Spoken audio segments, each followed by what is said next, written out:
kesho kutwa hata sisi tusipokuwa pale, wengine watakuja na kufanya nini? Na kuiendelesha mbele. Tunaelewana?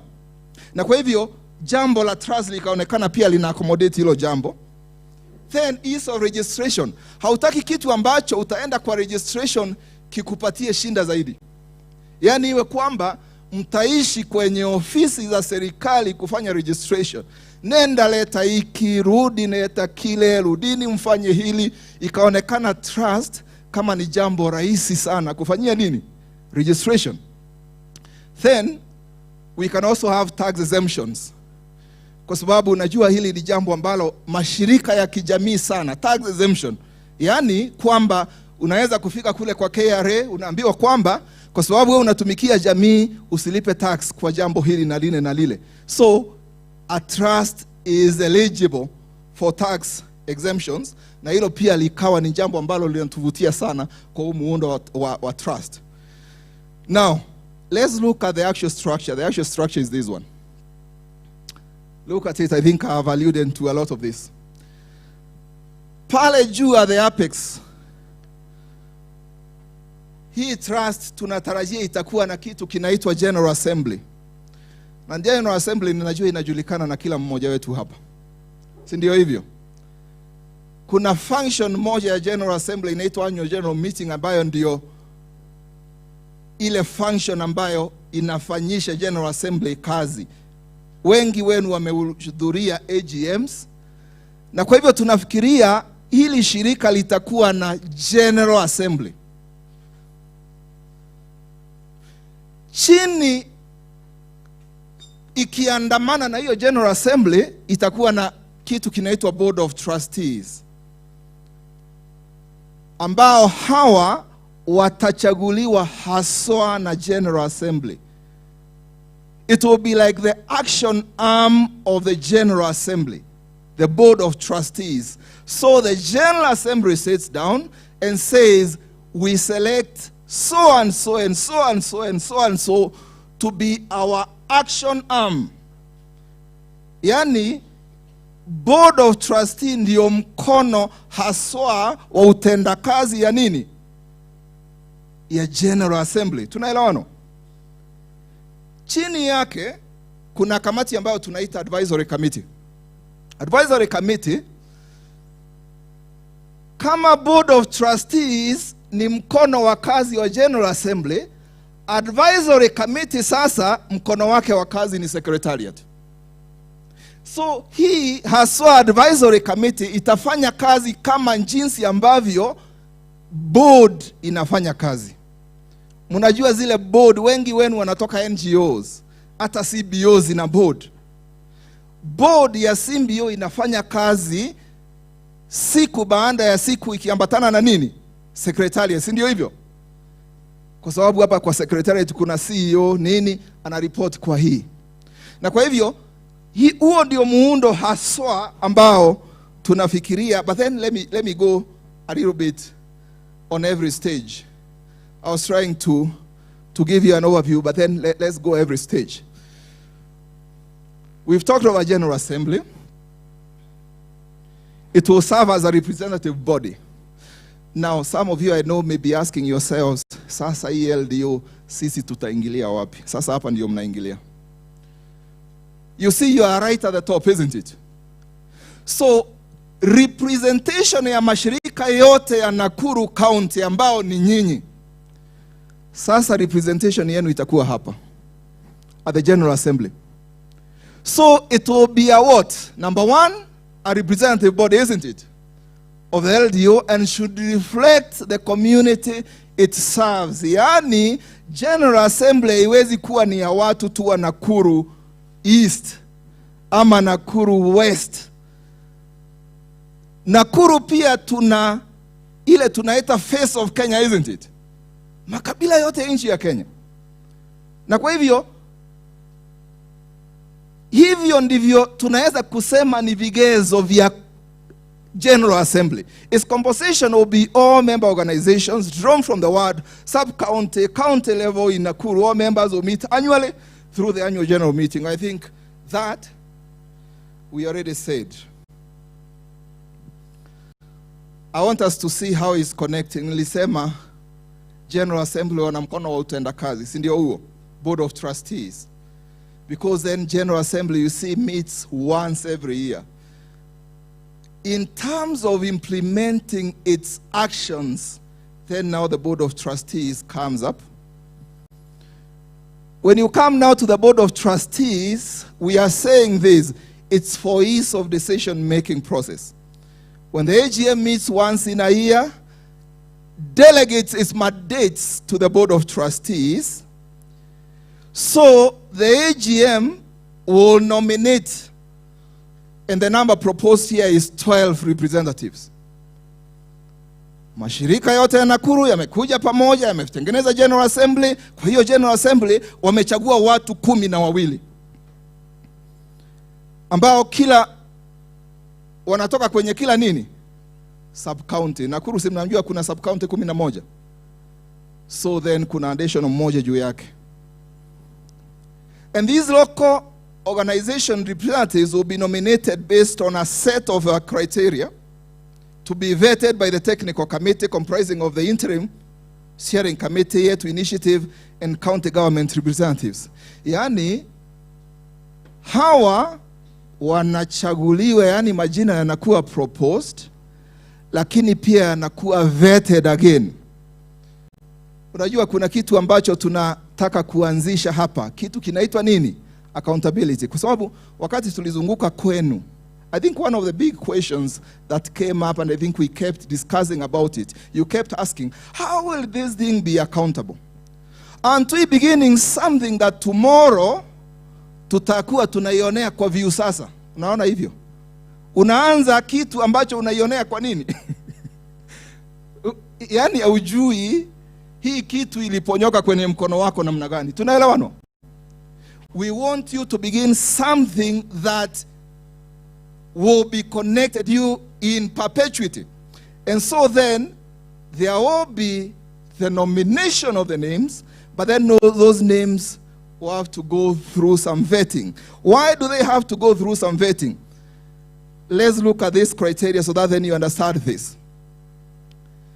The individuals nominated for this position should have the following qualities. Look at the qualities. High integrity. Willing to submit to a self-declaration form.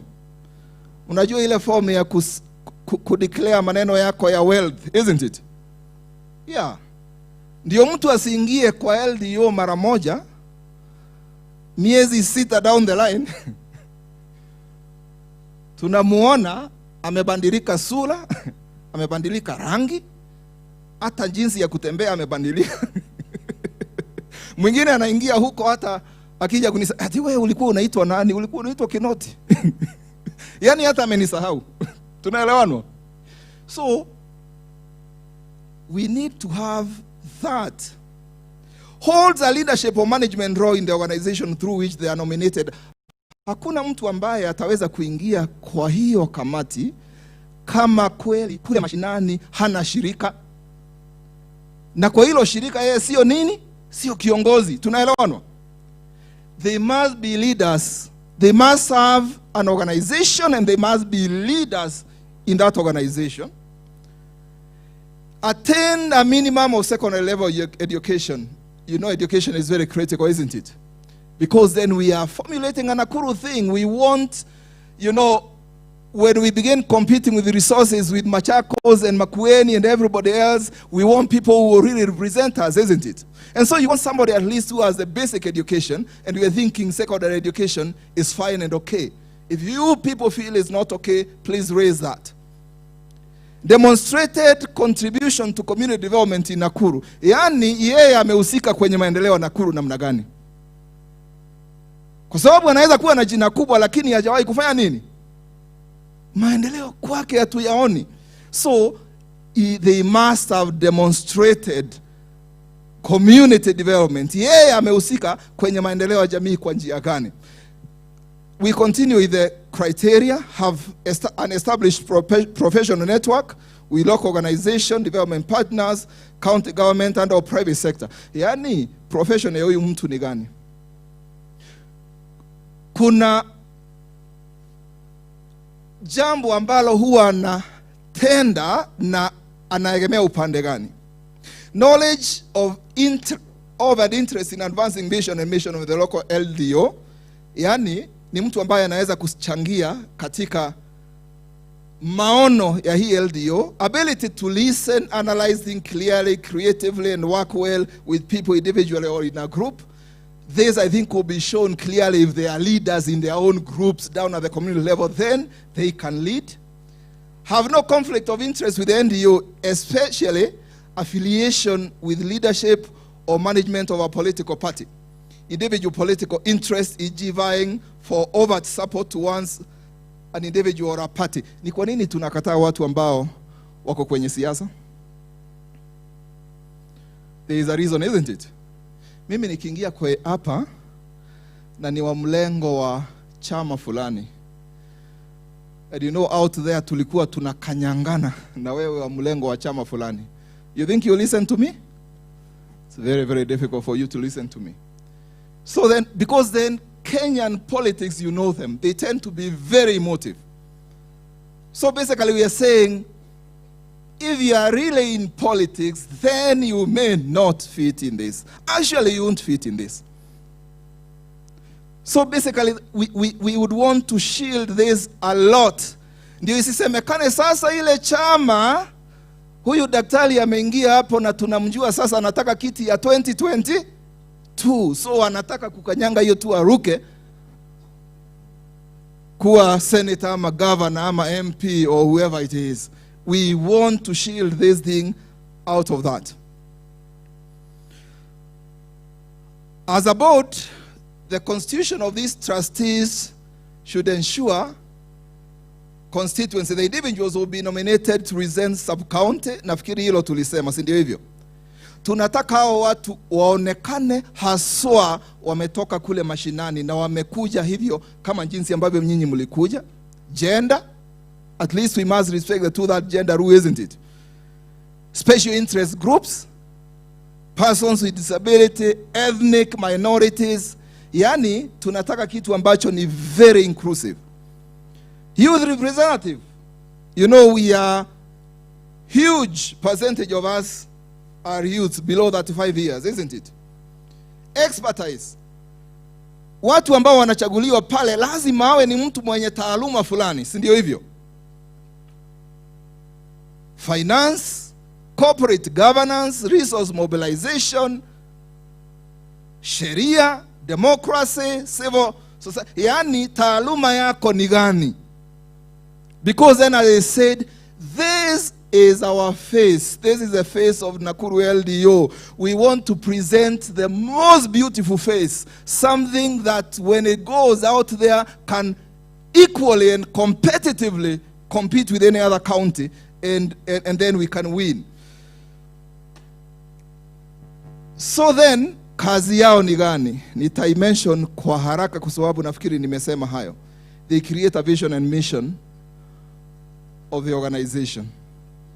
They define the organization's mandate. Maono yale ya shirika ni hao. Mandate ya shirika ni hao. Approve the strategic plan and sets policies and ensures procedures are in place.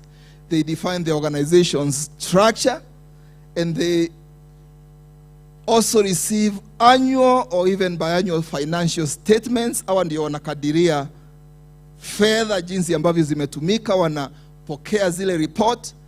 Pengine ndio pia wanaweza kufanya nini? They can ratify the auditors. Mnajua kazi zote za hawa.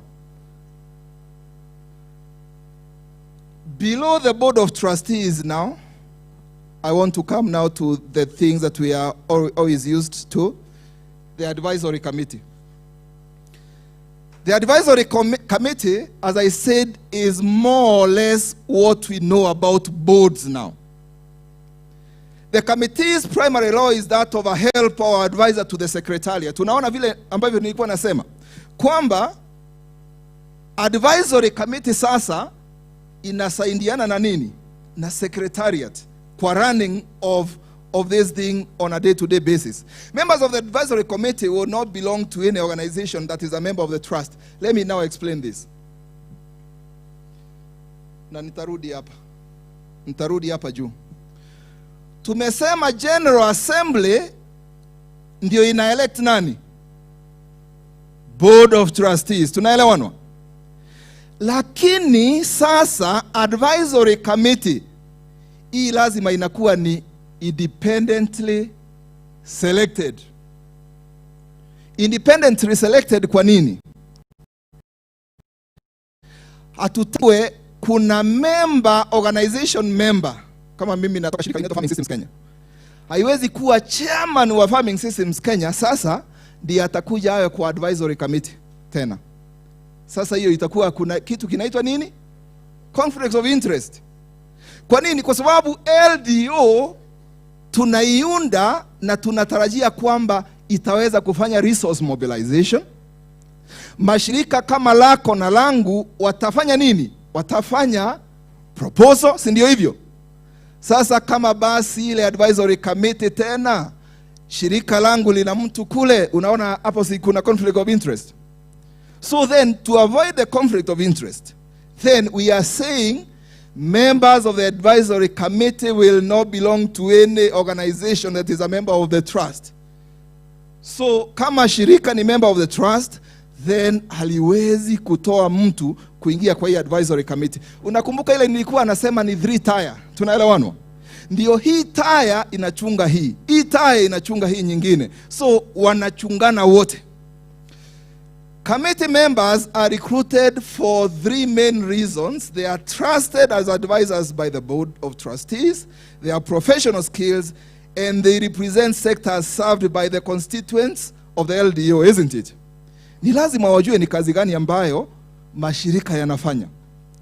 Ni lazima wawe ni watu wa kuaminika na ni lazima wawe wana professional skills sasa. Kwa sababu hao ndio wanasaidia secretariat on a day-to-day basis, then they must really have some professions. Members of the advisory committee to be recruited through a competitive process managed by a professional recruiting firm to ensure an open, non-biased process. Appointment to be made by the Board of Trustees.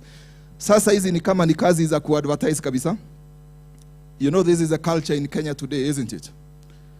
Hata wakati unataka kuwa CEC member wa Nakuru, si lazima kazi ziende ziwe advertised. Na kazi zije zikaliwe chini. Majina hayo yaangaliwe. So tunasema hata hili tutafanya hivyo.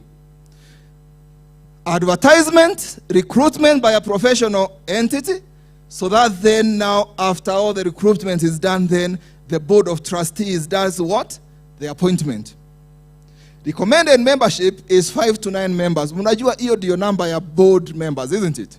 Wanakuanga 5 kwenda 9. Ndio nilisema hii it is really mirroring the boards that we have.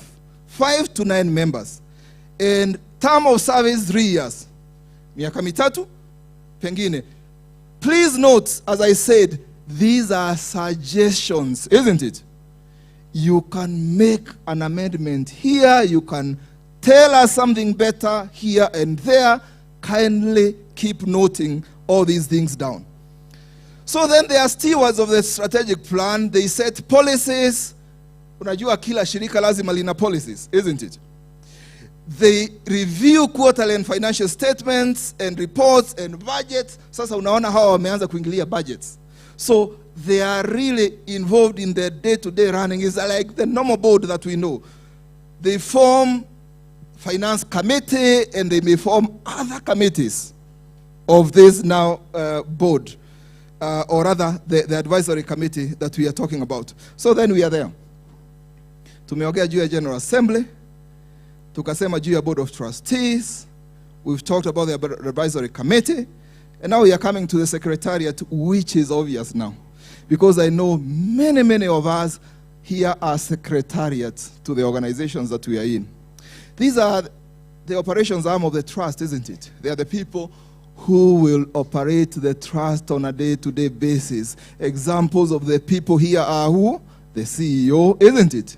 There could be a head of finance. There could be a head of human resource. There could be, that is the secretariat now. So basically, these are the people who run the show.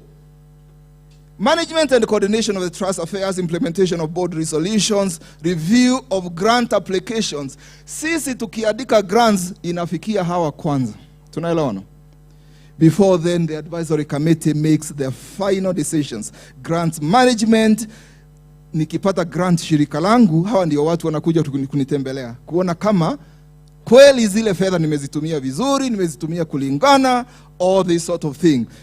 Resource mobilization, hawa ndio wanaandika zile proposals and all this, and they maintain membership records. Kwa sababu ninakuja kusema kitu kidogo juu ya nini?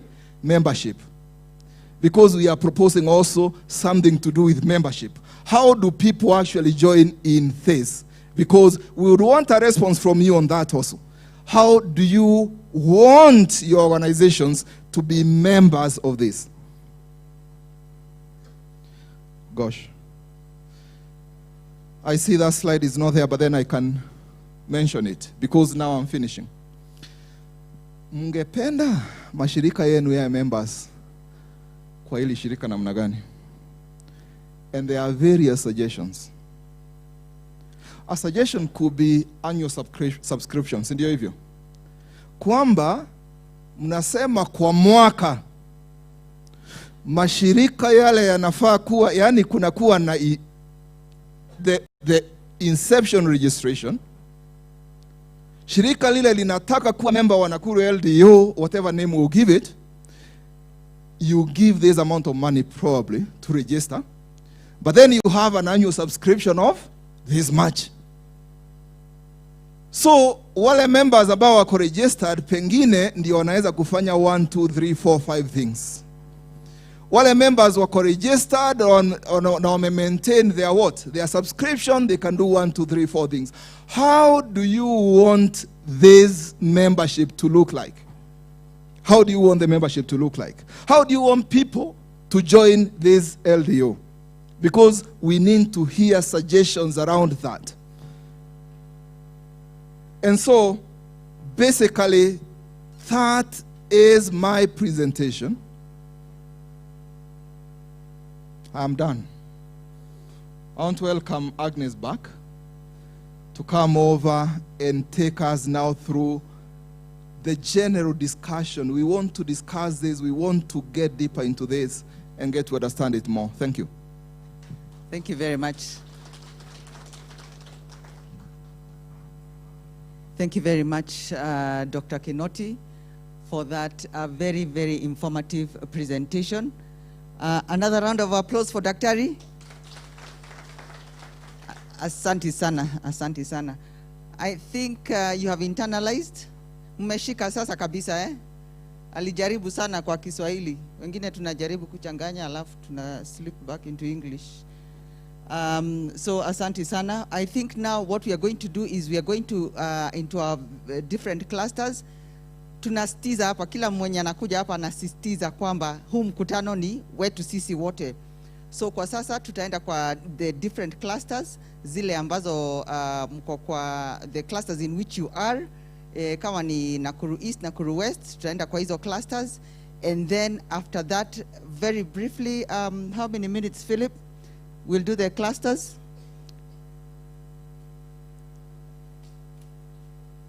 We'll go to our different clusters for 15 minutes. 15 minutes, and then you will all come and you will all have a representative from your cluster, after which you will come and do a brief presentation of 5 minutes. We have 5 clusters, so we will have 25 minutes. Every cluster will have a representative who will come and give us your presentation for 5 minutes, so that we are in good time. I can see our time is far gone, so we need to finish before 1:30. So I think Philip.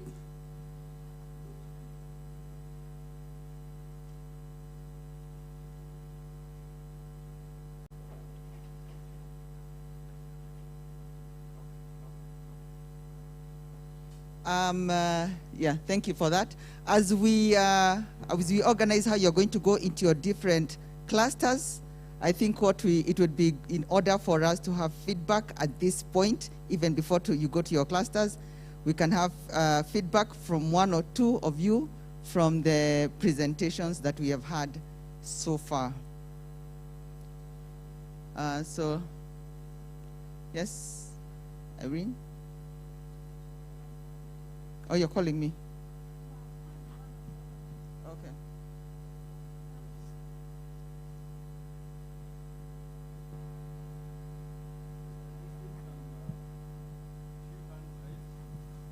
Yeah, let's have feedback from, we'll take 3. Okay, let us take 3 maximum.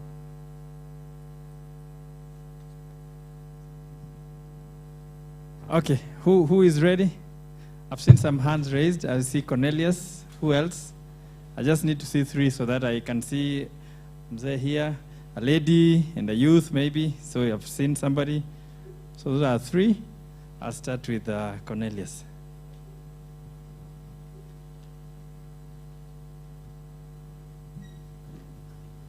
First, I want to sincerely thank the interim committee for a wonderful job in conceptualizing the structure and the philosophical outlook of the LDO. I have only 2 comments to make with regard to the structure. One is the question of representation at the advisory committee because of the linkages between the structures.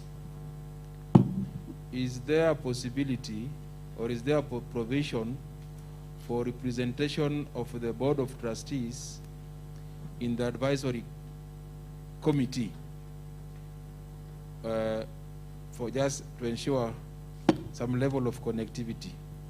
And how can that be how can that be realized without creating any conflict of interest? If the advisory committee is entirely an independent body, as much as they are working for the Board of Trustees, is there a possibility that there can be at least one representation of the Board of Trustees in the advisory committee? My second question and concern is the responsibility of resource mobilization at the level of Secretariat. I think my many years working in the civil society has showed me that resource mobilization is at the core of sustainability of any organization. And if the Secretariat will have a responsibility in resource mobilization, then it will become the center and the key organ of that organization. And I find it difficult how the advisory committee and by extension the Board of Trustees will be able to have the moral authority to set policy directions and oversee the management of the LDO if they don't have a primary responsibility in resource mobilization. This is out of experience. You find in most of our structures as local civil society organization, the Secretariat becomes very strong, sometimes even more than the boards of this organization, because the boards have no role in resource mobilization. So they just follow the Secretariat because they don't know where the money is coming from, as much as they want to exact a supervisory role. So I would rather, if the whole idea behind LDO is to provide a local initiative to sustain local organizations by way of having a sustained resource mobilization, then resource mobilization must be placed at the level of the Board of Trustees with the support of the advisory committee so that they can play that key role, because that is the very essence why we are forming the LDO. So that's my initial comments. They can be discussed. But I thought that needs to be looked at. Thank you. Thank very you. much. Thank you for your feedback. I'm sure, Dr. Kinoti, you are taking notes. Thank you. Next one, please. Thank you very much for today's presenter. The roles regarding the whole structure of the LDO now are well articulated. I remember during the previous social mobilization meeting, we had a bone of contention regarding the advisory committee. And it has been well articulated that a professional firm will be responsible for hiring whoever constitutes the advisory committee. So I think that removes a lot of biasness, and the whole process, I think, is fair enough. Thank you. Thank you very much. Just before I come there, I see. Thank you. Mine is to at least to share something. One, my friend there has already talked about it. That was resource mobilization. My concern was that most of the time we don't include the board. Like for instance, ours here, it is the board of trustees in ensuring that they are part of resource mobilization. Another thing that maybe I should say that it's that when we're looking for the advisory committee and also board of trustees, we really need to look at the integrity of those people, these people that we are having there. As much as they are not, we will not engage with anybody who is engaging in politics. There's need to look at the integrity. Tuliambiwa pale mwanzo that pia wanasaini ile form ya kudeclare wealth. But apart from that, we should really check on the background of this individual, that we want them to be there at the board of trustees. Thank you. Thank you so much for that contribution.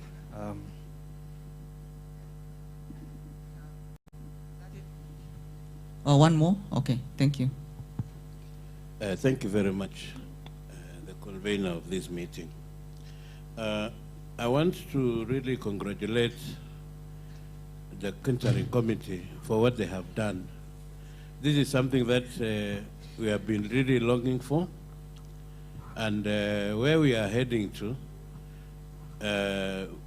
we can see some positive results. My main concern here is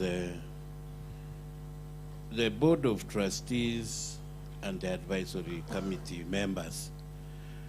To me, I feel this Board of Trustees, we should not peg their education level to minimum of a Form 4 leaver. We have to have somebody who is having a degree and above. Because when you come to the advisory committee, it's a professional committee. So we need to have also the Board of Trustees to be people who are qualified, people who have got integrity, people who are educated. Because we are now giving us ourselves as members down here, we are giving the Board of Trustees the opportunity to run their affairs for us. So we need to have those people who are really educated and who are qualified in what they are doing. Secondly, I have an issue with membership. When we were recruiting members, or rather when we were getting information or bringing in this idea of forming an LDO at the grassroots level, you find that we got all our groups who are registered with the county government. And since we have a memorandum of understanding between the county government and our interim committee, don't you think that it would be fair maybe to shelve the idea of subscribing to this LDO? That's my comment.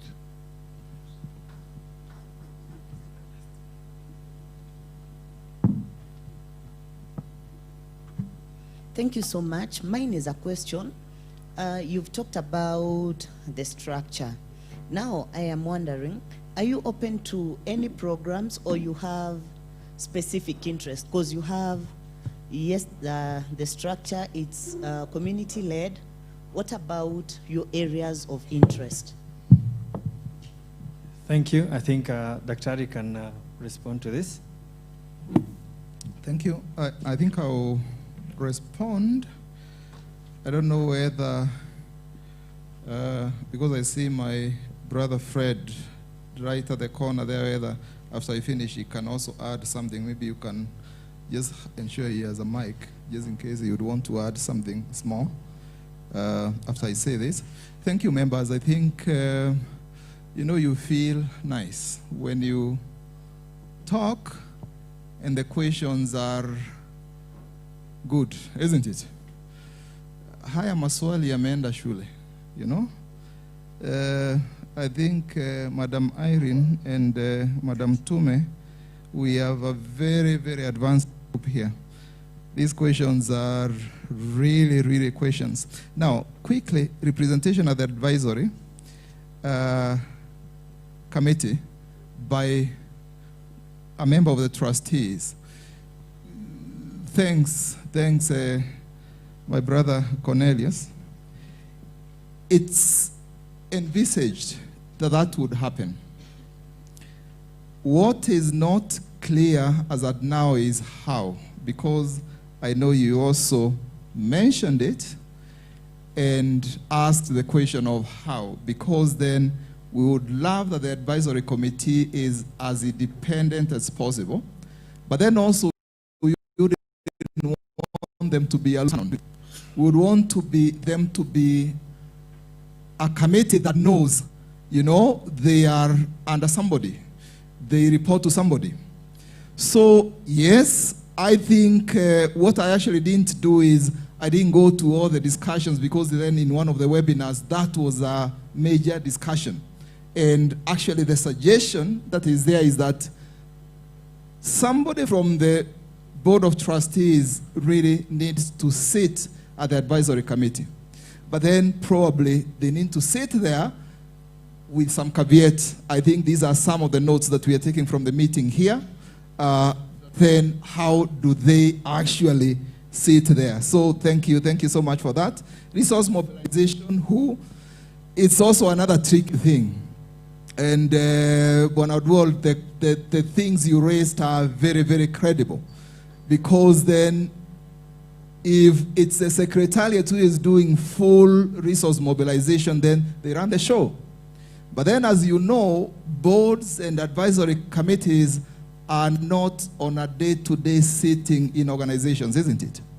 I'll give you, for example, yesterday, I sat in my office. I'm a CEO of a certain organization, Farming Systems. I sat in the office mpaka saa 4 usiku, finalizing a proposal, you know, and ensured I sent it. Now, board members, how can they do that? You see? But then, I know they have that role. It needs to be situated there. So then, yes, they need to lead that, but probably we may need to have some ingenious ways of going about it, or rather advising that the advisory committee and the Board of Trustees really lead and are seen to lead resource mobilization. So yes, I completely concur with that. Then I think there was accommodation on recruiting of the advisory committee, how this needs to be very dependent. Thank you for that. A question on integrity. I think integrity has really, really been emphasized, which is something that we are taking home from this meeting. How do we ensure, how do we go through the structure again to tie in any loose ends on integrity and all that? But then my brother here has also talked about education level. And I think the suggestion at the floor now is at the trustees level, at the advisory committee level, those people must be degree and above. I think that point is noted. Probably when you go to your groups, the cluster groups, do a discussion around that a little bit further, but then I think is a good proposal. Then membership registration. I think one of the big challenges here is if it's open and really somebody is not required to give anything, how do you tell anybody don't come in? You see? How? Won't we have all manner and all sorts of groups, and Kinoti goes and registers as a small little group and comes in and all this? You see? How do we ensure a bit of sanity in this thing, that actually the organizations that are coming in are serious enough? You see? So I'm throwing back the question to you. How do we ensure that? We would want to be as inclusive as possible. The LDO has and must be as inclusive as possible. But how do we avoid, for lack of a better word, jokers? Isn't it? Every Tom, Dick, and Harry on the road. How do we do that? So probably it's a question that we may need to really think about in your groups. Areas of interest. I think there was a question on the areas of interest. I think this we have said, and actually as we were going through this, that was repeated quite a few times. The LDO must take the format of the representative organizations. What do you people do? What do your organizations do? Those will be the sectors of the LDO. Because it's a Nakuru LDO, isn't it? So then it must represent the sectors. If you people are in agriculture, if you people are in environment, you are in health, then those must be sectors of the LDO. So I think that goes without saying, it must represent the sectors of the member organizations. But I'm afraid you may want to add something. I know you are the engineer behind this. Thank you, Dr. Kinoti. Please allow me to speak from this side, or rather, let me just come in front so you can see me.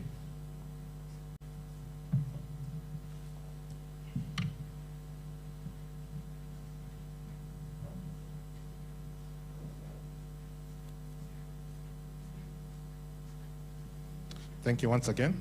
So I think Dr. Kinoti has responded quite comprehensively to those questions. For me, I've looked at them as very strong recommendations, especially regarding the Board of Trustees, a representative within the advisory committee. I think that is something you can take as a recommendation through this meeting. Also, in terms of the resource mobilization, I think what can come out of that is clarity on the roles. What roles are the board plays in resource mobilization, and what role the Secretariat will play. As Dr. Kinoti mentioned, in terms of the meeting of the Board of Trustees, it may not be as frequent as the Secretariat. And in terms of the practical work, the technical work, proposal writing, I think that can be something that the Secretariat can take up. But in terms of identifying opportunities, that can come through the Board of Trustees. Lastly, on education. The rationale or the thinking behind education is that I think we can all identify a number of community leaders who are doing some very, very good work in the community, but may not exactly have the formal education. So rather than lock them out, we want them to have an opportunity to be part of this Board of Trustees.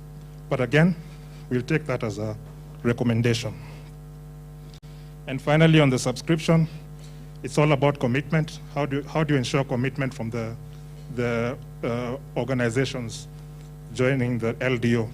It's basically a procedure that can ensure some level of commitment from the organizations. Subscription is a very scary word, but again, we can determine the amount, an amount that is attainable to all organizations. It may be as little as 2,000. Whatever you determine is a fair amount. So in terms of subscription, again, we're not trying to lock anybody out, but we want it to be some form of commitment to the LDO.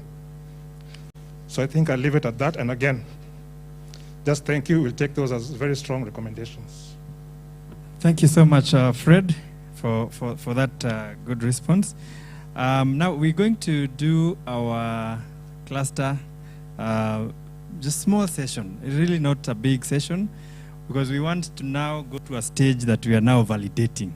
We've had these things, we had the discussion, It has been running through from the time we started the social mobilization, sub-county clusters, and here we are. So what I want us to consider to do next is to divide ourselves into our clusters. And I know the challenge of space and such issues. So I'll quietly ask us to move to our clusters, and this is how we're going to format ourselves. I'm going to ask the county officers that are here to just go to those clusters. And I want to probably provide guidance. We have Rongai Njoro cluster. They will go to that far corner, and they will be led by Bwana Kamau Juma, who is already there. Kamau Juma. So Rongai Njoro cluster will be there. Bahati Subukia would be this corner of the hall. Bahati Subukia will be led by Father Ogola. Father Ogola is there, will be here. We'll have Molo Kuresoi. That corner will be led by Ben. Is Ben still around? Is there, no, Ben Kihanya. So, but otherwise I can ask, where's Kimeli? Ben was here, I think Ben stepped out. Further than that, so that was Molo Kuresoi. I think one of the, will be in this corner. We'll see who will, from the interim committee, will be there. And then we'll have Nakuru East, Nakuru West.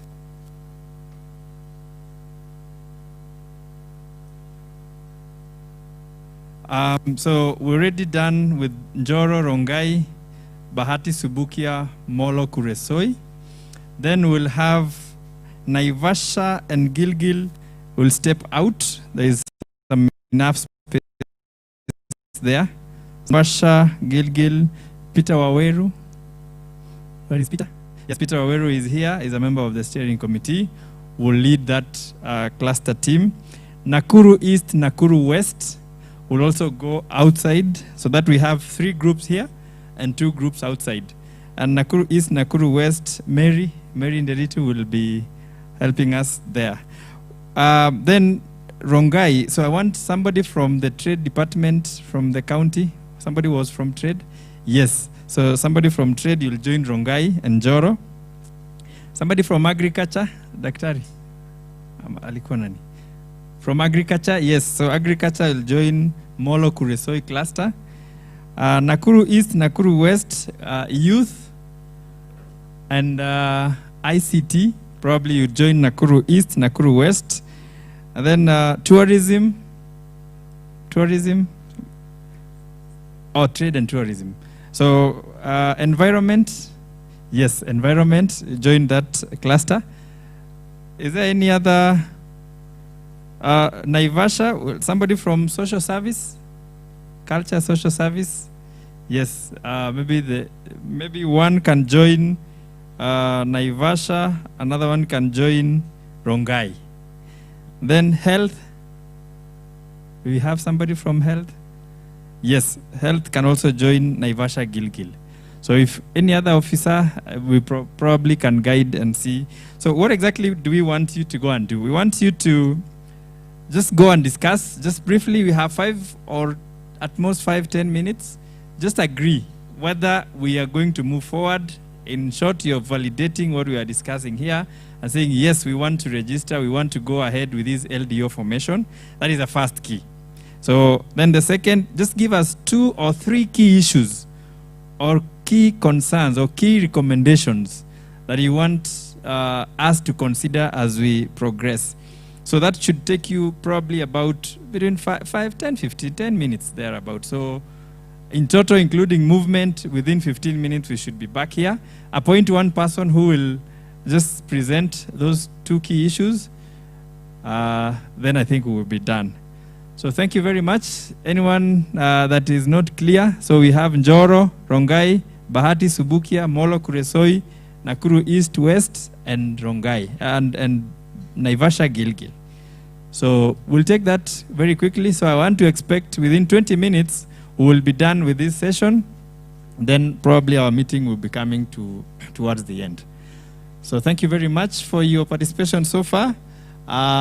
I want to recognize a few who have really supported us online, watching Nakuru TV, the likes of Sami Kariuki, Maniki Njeri, for your comments, Nyangara, Mganga wa Kienyeji Moto, following from Lolongo. Thank you very much. Yes, so that's it. So continue work, you will get this process on. So I think what we need to start, so that we go systematically. So watu wa Nakuru East na West, mkuu wa kwanza kutoka nje. Tukiwa tu tumeketi, so that we are systematic. Watu wa Nakuru East na West cluster, twende. I think that would be easier, so that we don't crowd, so that we don't congest, maintaining our social distances. Yes, so Nakuru East na West, wacha tuwaombe tu tutembee kiasi, tufike pale. Meanwhile, watu wa Rongai Njoro wanaweza enda the opposite direction. Rongai Njoro waende the opposite direction. So that is Nakuru East na West walking out. So Njoro, Rongai, twende pale. Yeah. That was Nakuru. So Naivasha and Gilgil next to Mbatana hivyo. With their team leader, then they identify a corner outside there. The interim committee members, kindly proceed to the cluster that you were active in. So kama ulikuwa wa cluster ya Nakuru East na West subcommittee, interim committee members, let's join that. Na yetu team can also just help us to be in at least each group, each cluster you were represented by yetu team. Okay, so Molo and Kuresoi tuende pale.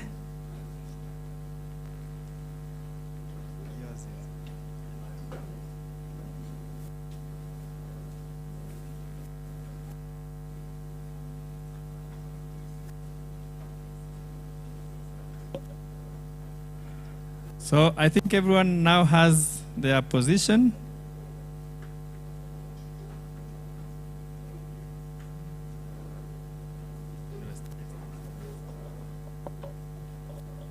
Good. And I'd like to recognize the presence of Radio Yetu, who are with us.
Please reconvene in the hall.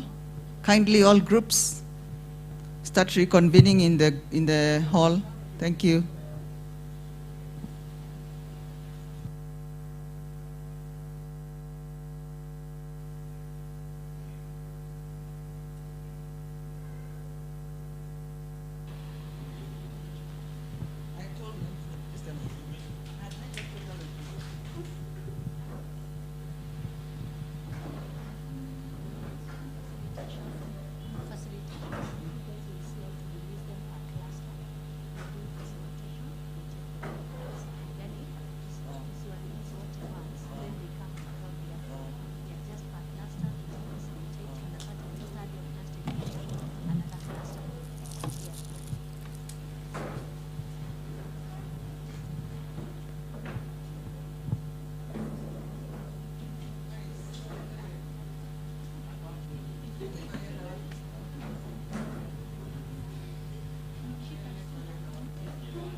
Nakuru East, Nakuru West, Gilgil, Naivasha, please join us in the hall. Thank you.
Kindly, all groups, let's reconvene in the hall so that we can wind up.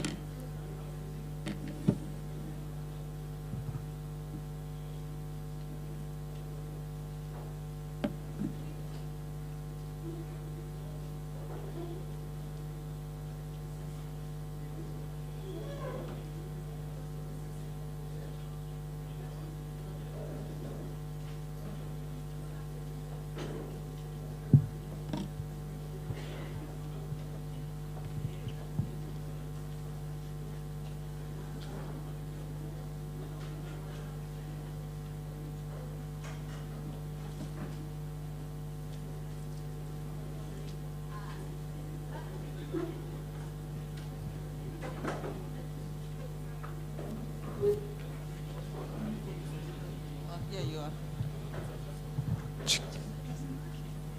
Our time is not. Okay, thank you very much.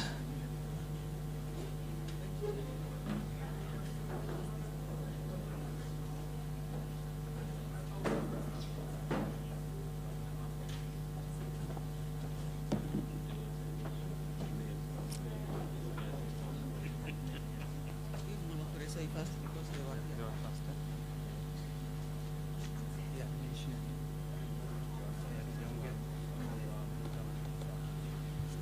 Okay, thank you very much. I see for the benefit of the time that is really moving, it's now 1:16.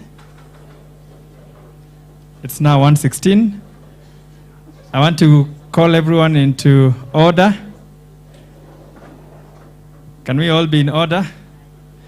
As we sit, I want to recognize many viewers and people who have tuned in to Nakuru TV.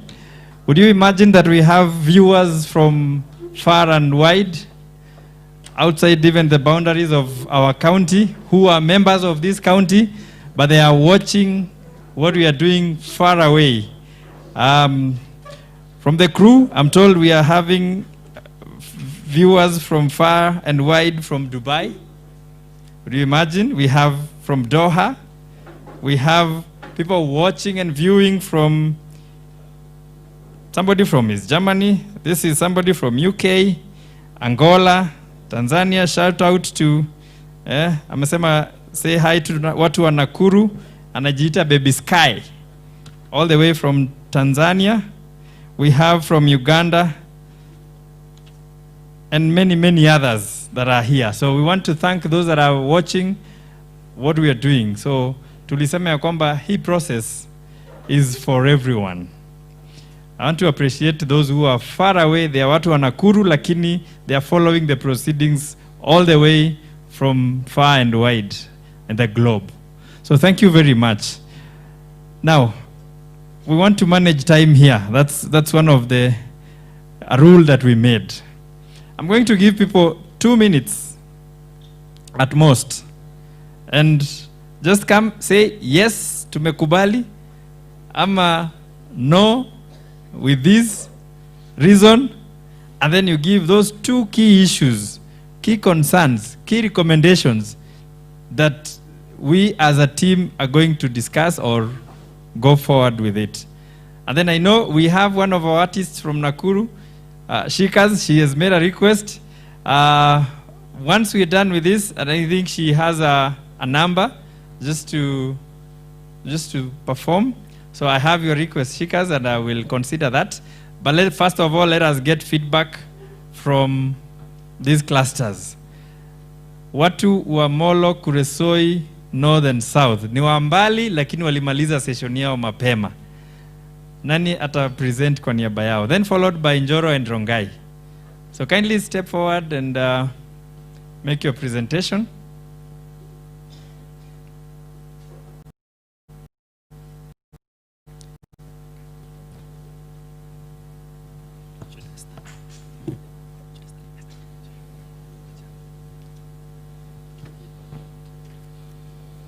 Okay.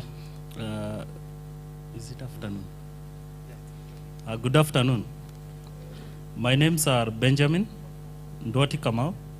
I am in front of you to represent the findings and the recommendation that we have agreed as Moro, Kurisoi North, and Kurisoi South cluster.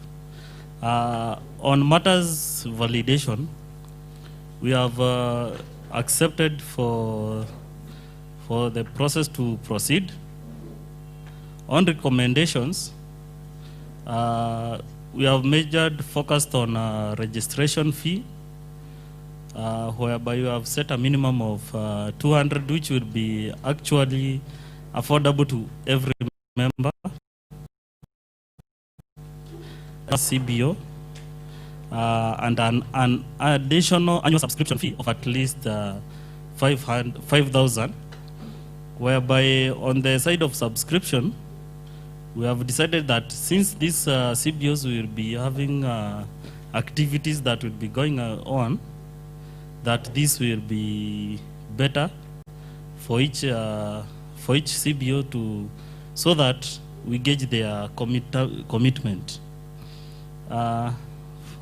For the term of service, we have recommended that we have a minimum of 3 years that will be extended for 2 terms, so that we allow for the projects that will be on board to be completed and that once that person completes his term in the office, that definitely you leave nothing unattended for.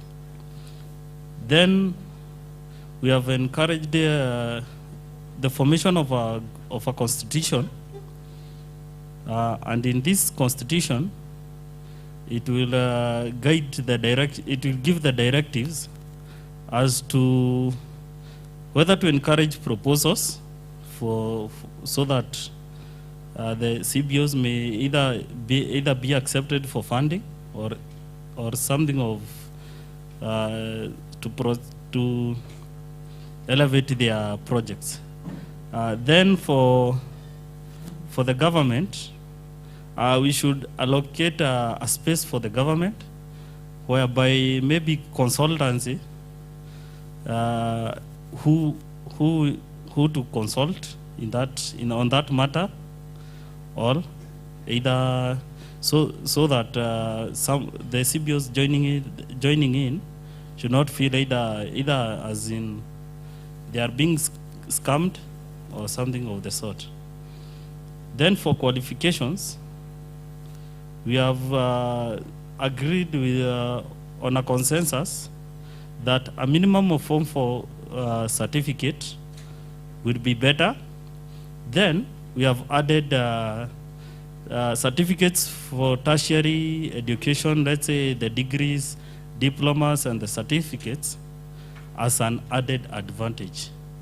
So I'll halt my contribution there, and I'm so glad to be part of the LDO. Thank you. Thank you so much. Can I have that copy, please, so that we can keep it for... So thank you. Watu wa Molo na Kuresoi, mumekubaliana? Watu wa Molo na Kuresoi wako wapi? Ni sawa hivyo? Aya, sawa. Okay, thank you. So just do your summary, and then can we give him a round of applause? Thank you. You see, this is information. Hii ni mambo kutoka mashinani, si ni kweli? Yes, nafikiri mtu wa Njoro Rongai. Yes, naona mchungaji amejaja. Yes, good afternoon everyone. Okay, in front of you I'm Reverend Willie Tue, representing Njoro Rongai cluster. And okay. Jambo la kwanza ni kwamba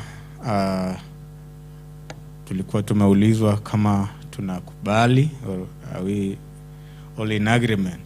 So cluster ya Njoro na Rongai baada ya kujadiliana, so they have all followed the process and they have come to an agreement, and all the members agree by the show of hands that the process should go on.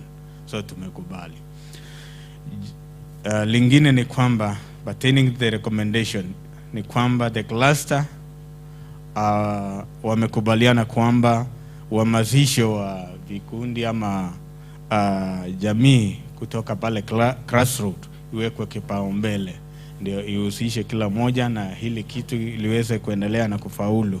So wamesuggest kabisa ifikiwe pale chini, na wamekubaliana kwamba level of education iwe ni Form 4 ili wote wahusishwe pale chini, na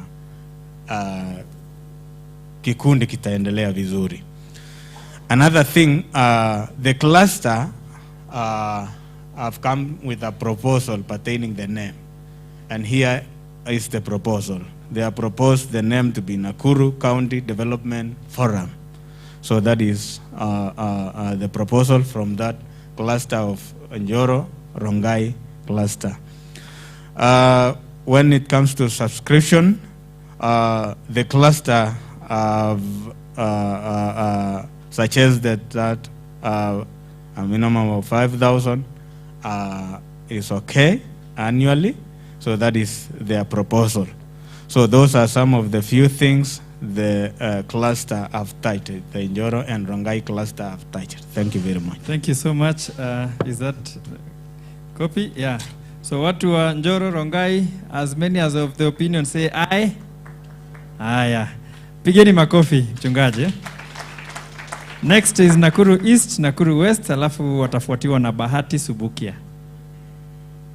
Nakuru East, Nakuru West. Karibu sana bwana Josek. Yes.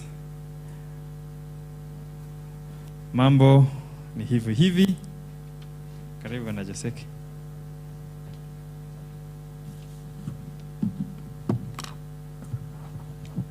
Good afternoon, everyone. I'm here to represent Nakuru East and Nakuru West. First, we are all agreeing that, or we have all validated that the LDO should go on. Number two, there is a concern in terms of the sustainability, especially the Secretariat. We are wondering how are we going to pay them salaries and all that? And are we just going to depend on the grants? Or if we are going to maybe give the subscription, does it mean that the money that we are going to pay through subscription is the one that is going to pay the salaries of the Secretariat and all that? So that's a concern. Another concern is about the groups, organizations that registered about maybe 5 or 10 years ago. They have never even renewed their certificates, they are dormant. So how should we deal with such people who are dormant, especially when we are saying we are going to work with everyone? And some of them might come and maybe take some leadership positions. Does it mean that they are going to kill the LDO? There is a suggestion that we should be having a moderate subscription to accommodate everyone. However, the subscription should be based on categories. Like for example, if you have a CBO and someone else has a youth group which is registered, when you go to the registration, maybe a CBO should be 5,000, but a youth group is maybe 1,000 when you're registering through the government. So in this case, we are also proposing, yes, it should be moderate, but maybe the registration should be within the categories of different organizations. And then there is also an opinion that we should involve all sectors, so that means that we should be multi-sectoral, so that everyone or every organization should be registered. Qualification, we have agreed that it should be at the secondary level. However, we need to look for people who have good experience and people who are really doing something in the community. So you must be having a remarkable rate in the community. Then there is a suggestion also that the roles are not really clear of maybe the board of trustees, the secretariat, and all that. So maybe it's something that really needs to be defined very clearly within that particular structure. There is also a concern that we do have already existing organization with a very good and powerful networks within Nakuru. So when you talk about LDO, where is their place? Because we are talking about the small organization, and we are also talking about the big organization that already have a good network. So maybe how are we placing them within the LDO in terms of maybe registration and all those particular things. And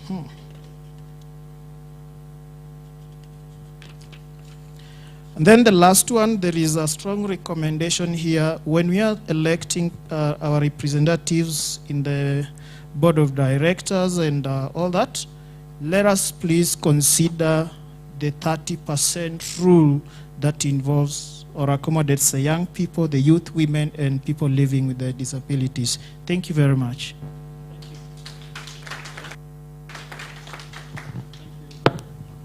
Thank you very much, Josek. Mpeni makofi ambayo yanaambatana. Sawa, thank you. So, Subukia Bahati. Kisha watamaliziwa na Naivasha Gilgil.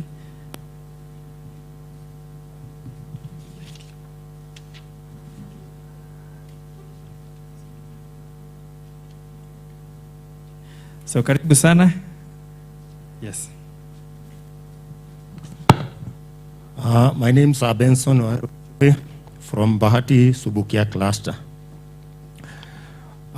Kwanza tumejiuliza, how is LDO? How do we fit in? Kwanza tukakubaliana zote sisi tumeagree na hiyo formation.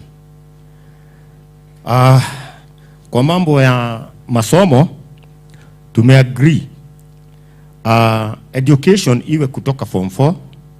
Shauri sisi tena kwa mashinani, most of us are not degree holders, and especially with the group leaders. Kwa hivyo ile kitu inatakikana ni wisdom and integrity. Masomo pengine ni ziada.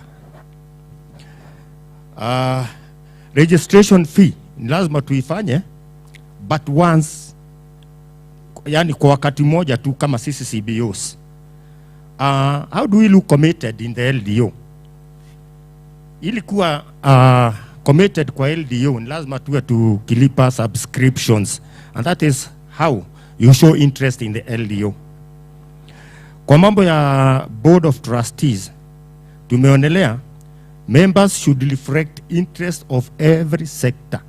Members wa board of trustees. The next issue was, how do we show seriousness in this? Na hiyo nimetaja pale mbeleni, ni lazima tuwe registered ndio tuwe kwa ile LDO. The LDO then should address serious issues affecting people of Nakuru, e.g. farming and marketing of their products, be it from water harvesting, be it from agriculture, be it from every sector, tree nurseries and every other issue. Kutoka hapo tumeonelea corruption ni lazima iangaliwe.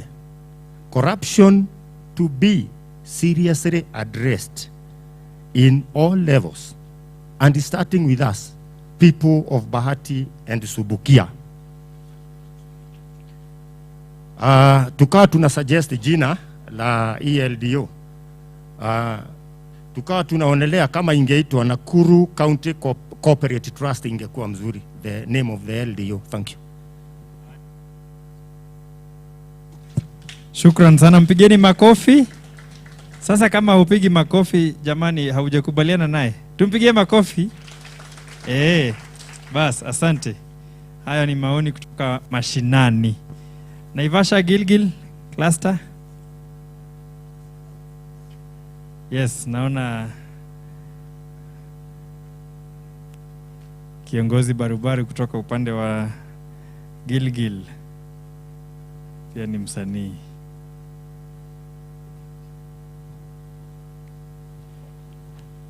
Na wasalimu nyote ya mjambo. Kwa majina naitwa Joseph Karugo Mwaura, lakini wengi wananijua Kajesh. Asanteni. Kwanza ningeanza kusema kwamba the Gilgil Naivasha cluster wamekubaliana kwamba kikundi hichi kiwe registered. Ya kwanza concern yao ni kwamba kwa formation ya the board of trustees ikuwe inclusive of both consideration of education na expertise. Kuna wale wako na masomo lakini wana expertise, lakini kuna wenye wako na expertise lakini hawajaweza kuwa na yale masomo.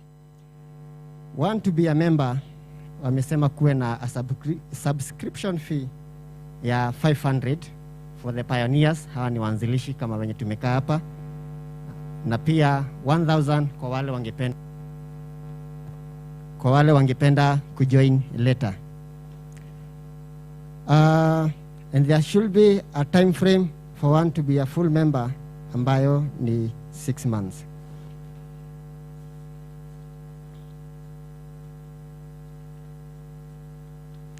Sawa.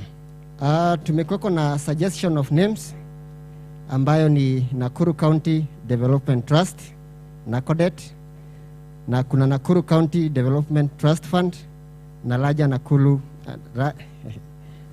Nakuru Development Trust Fund.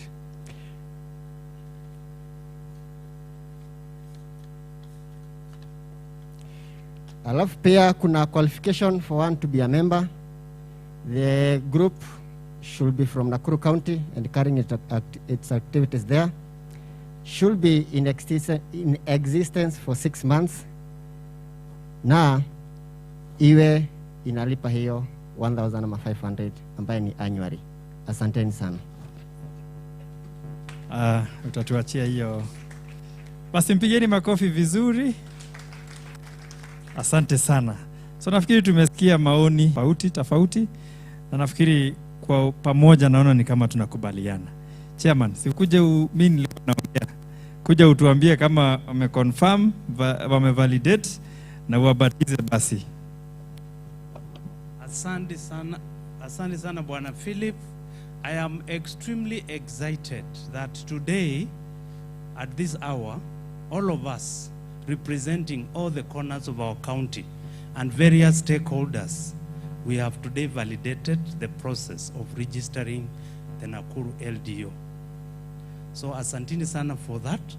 And I want to ask our steering committee, wherever you are, can you just stand, the steering committee?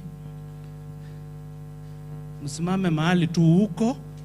I want us to clap for our representatives for coming, listening, giving feedback, excellent feedback, ideas for moving us forward, but more importantly, for giving us the power to register the Nakuru LDO. Tuwapigie makofi.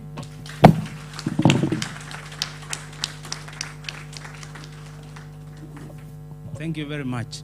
We are a listening group. We have taken notes. We have, in fact, Philip has taken the written notes of the recommendations you have made. We're going to make those recommendations, take them seriously. We will be coming back to consult. We have heard a lot about subscription recommendations, so we're going to develop a process through which we can engage further so that together we can agree on the final issues. The other thing that has come up is about the trust deed. You called it a constitution. We are going to have a lawyer engaged through the Year 2 initiative who is going to actually now take up the legal process of initially drafting a trust deed which will contain some of the issues that you have raised. It should contain a name. And we want to thank you very much for having made excellent suggestions of potential names. But today we didn't have enough time to get that, all those ideas about a name coming through. So we're going to give you slightly more time to go back, think, reflect, consult your groups, and make more suggestions. Write to your WhatsApp groups, communicate through the Year 2 link that we have, give us more ideas so that at least we can together arrive at a proposed name. Now, the way the legal registration goes is that you suggest several names. And then, they first search and so on, and then the register will tell you which name is available. So obviously that is going to go through. So that's why we want a lot of potential great names coming through so that we can fast track that process. But in addition to all the other things that you have said, we're going to take those forward and we will be consulting. So this is just the beginning of more intense consultation going forward. I know some of you have been asking, after this, what happens next? So what happens next is we're going to continue to engage you through the forums that we have created at the cluster level. We want you to also continually help us to engage with the other groups that you are representing, and to take back the discussion to them and some of the concerns to them, and challenge them to also make further suggestions and recommendations. And please help us to get those ideas coming, because we have said together we want to move forward with those ideas. Because of time at this point, I would like to invite a member from the steering committee to come and give a vote of thanks. And after the vote of thanks, we will invite, moderator, are you okay with that? And then once the steering committee provides the vote of thanks, we are then going to invite Irene Gadinch back from Year 2 Initiative to come and make final comments, and then invite our chief guest to make the final comments and close the co-creation workshop. So, Lorraine. Thank you, Chairman. Nani kama wewe?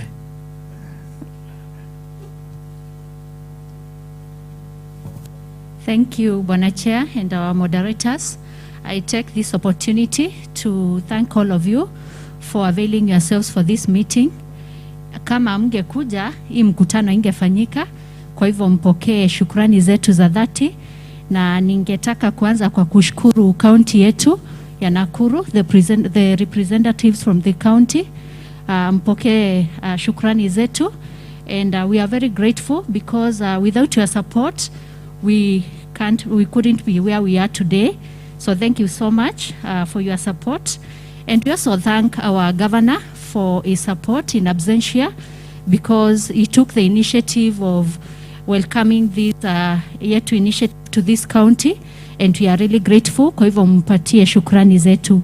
Pia ningependa kushukuru the USAID team for all that they have done to us, and for leading us, for facilitating us and everything, because it is through their guidance and their facilitation that we have been able to get where we are. Also, thank you to the Aga Khan Foundation team. We are really grateful for your support through this journey, and for being here today with us. Mpokee shukrani zetu za dhati. Ningependa pia kushukuru the cluster representatives.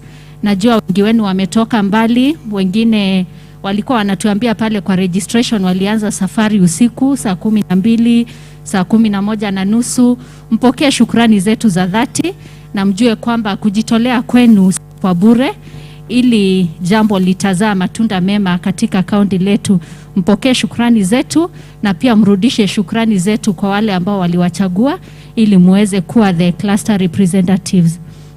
I would also want to thank the Nakuru County CSO Forum for coming today to be with us.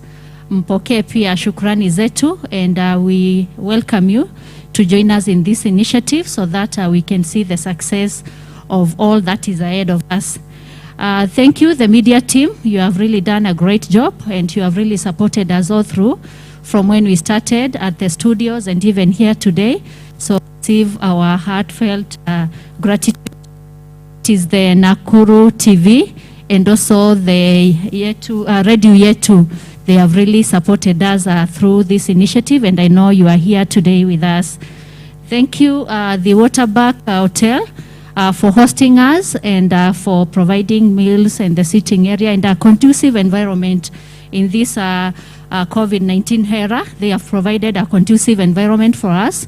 So we are very grateful to the hotel management and all those who have served us today. I would also want to thank my team, the interim committee led by our chair, Dr. Malonza, for the coordination and for the teamwork. Thank you. You have done a good job. It's good to appreciate ourselves also. So thank you so much. And I would want us to clap for each one of us. Situjipigie makofi. Asante sana, asante sana. And thank you our moderators, Philip and Agnes. You have done a good job. Asante. Thank you so much, Lauren, for that very wonderful. So I would like to take this opportunity to invite Irene to also give us some nice words. I'm so sure she has heard Nakuru. Sasa unajua, sasa tuko na baba yetu, sijui niseme tuko na mama yetu. Haya.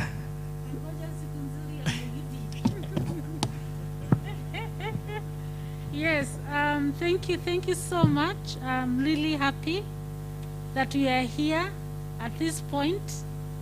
And I was actually ticking, endorsed. The next one endorsed, the other one endorsed. Haya mengine yote tutaangalia vizuri na lawyer. And especially about subscription. Hiyo najua, I know. I have walked the journey of community-based organization. And I know it can make or break. Mambo ya masomo na experience, sikizeni. We need to look for leaders with integrity in order for us to support them. Kama yetu tutakuwa hapa miaka miwili na ninyi. Tutafanya kazi, tusaidie hawa watu mmechagua, mpaka wafike pahali tunaweza kusema kuna kiwango. Is that clear? Yeah. Oh, good, thank you. I forgot what I'm telling everybody. So, in terms of moving forward, because you've given the interim committee the power to go ahead and register, I am promising you, as Yetu, and Yetu, we have the Aga Khan Foundation and USID, that we are going to walk the journey with you. And it is not walking the journey with you, leo tuko hapa, kesho tuko pale. It is accompanying you. Ni mwendo wa pole na kwa kutembea kina kwa kina ili tufike pahali pasuri pamoja. And one of the things that are going to be very important ni kusaidia hiki kikundi to develop a sustainability plan, kuona maono ya nyuma. Ati leo tuko na sisi na USAID watatusaidia, lakini hata wao wangetaka kuona vile mtajitegemea baadaye. Kwa hivyo hiyo jino kujitegemea ni mwendo wa kuangalia rasilimali zetu ni gani, mali zetu kama kikundi ni nini, tunaweza fanya nini sasa na tunaweza fanya nini kesho. So subscription comes in also in your self-sufficiency. Subscription becomes that little kitchen garden in your homestead, because unajua hiyo siwezi kulala bila chakula. So that's important. Na kile kingine nimesema nimwambie ya kwamba tuko na representative wa county government. Tuna ujumbe ya kwamba hii registration ikienda through, tutakuwa na pati kubwa sana wakati huo. And that day we would want the governor here. And that day we would want the mission director here. Because they started this group by blessing it to come and launch it. And that day we would want to see all the business people in Nakuru, wherever they are, all these big hotels invited, in order for us to work the journey together as county government, civil society, and private sector. So that is the journey we are going to walk with you and be able to support you. But on the minimum, the chairperson Isaac said ni kama harusi. Mimi, it is the joy of seeing an idea in February being carried through, even in the craziness of COVID, and getting to us here to agree that we can get registered. It's a joy, and I want to thank the interim committee. I want to thank my team who've been walking the journey with you. I came halfway, as I said, but to see that they have actually helped me understand where this journey is going and where it needs to be. Finally, mmetoka nyumbani, mmetumwa, ujumbe ufikie wale wamemtuma. Summarize for them, give them feedback. It's important for them to know. And because I know that 2 is coming and I want you to go home in good time, I would want to invite Tume to give her word of wisdom, and also, as I walk away, to wish you journey masses and to say that this is not the last time we are meeting sisi kwa ninyi. It is only the beginning. Thank you. Thank you very much. Mpigeni makofi. Kwa haya yote na hiyo request kwanza ya launch hapo mimi imeniguza. Can we say amen? Amen? Thank you so much. Karibu. Thank you. Thank you, everybody. I know you're all hungry, so I won't take long. Thank you so much for that active participation. You are good listeners. I was telling Irene, I seldom sit through meetings. Maybe my concentration span has reduced, but I've sat through this, and it's been really, really enriching. Well done. My observation is, as a former CEO for gender, I noticed you only had men presenting. I didn't have a person living with disability. I didn't see a woman presenting for the clusters. Is it that we are shy? No. We didn't think we need to balance. We should start now, okay? Always ensure we have women, we have persons with disability, of course we have youth and men in our presentations. Mine is just to reconfirm our commitment towards this process. And we shall walk the journey with you, as I said earlier. Our governor is committed. If there's a governor who is committed and passionate about partners, is Governor Lee. And the reason why he even created the Department of Resource Mobilization.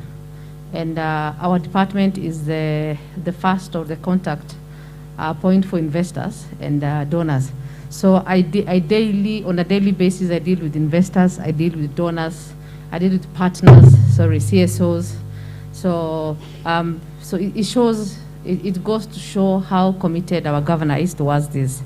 So thank you so much. I look forward to a celebration, like Irene said. Beyond this, let's continue engaging. And if you can get a Swahili name, I see people are moving towards even naming our children. Jabali, Shukrani, sindio? We are moving from Mary, David, Rose, and those not very African or indigenous names. So I encourage you, something nice and captivating, something authentic.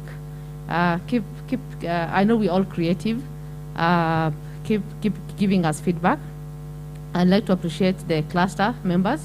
Thank you. I've been to Kuresoi, and those days the road was so bad. I can imagine the ones who left at 4 in the morning. I believe I have gone as far as beyond Kiptagich and gone to Bomet through that bad road before the tarmacked. So, and I know Subukia this side, Mwisho Maendeleo, it's called what? Waseges, eh? Yeah. This is my friend. Where is he? The good student. Thank you. Well done. Please subscribe to his channel. Is a personal friend. I appreciate. I've seen you grow. Keep up the good work and your commitment. The steering committee led by Dr. Malonza. Well done. I think that was an excellent proposal that you made. I'm sure you did not see a lot of resistance from the team. Eh?